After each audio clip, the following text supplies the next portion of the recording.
غضب کے ساتھ ملاقات کرے گا.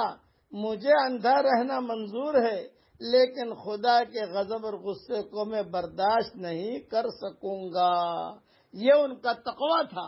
حالانکہ ہمارے اس دور میں اگر ڈاکٹر لوگ کہیں کہ بھئی سیدھا لیٹنا پڑے گا تو آدمی کو لیٹنا چاہیے. ہم اتنے بڑے متقی نہیں ہیں. ہم کم سے کم فتوے پر ہی عمل کر لیں تو بھی ہمارا بیڑا پار ہو جائے گا. ان کا درجہ بہت اونچا تھا.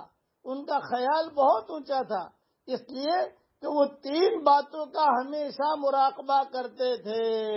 نمبر 1، یعلم سرکم، وہ اللہ تمہارے باطن کو جانتا ہے.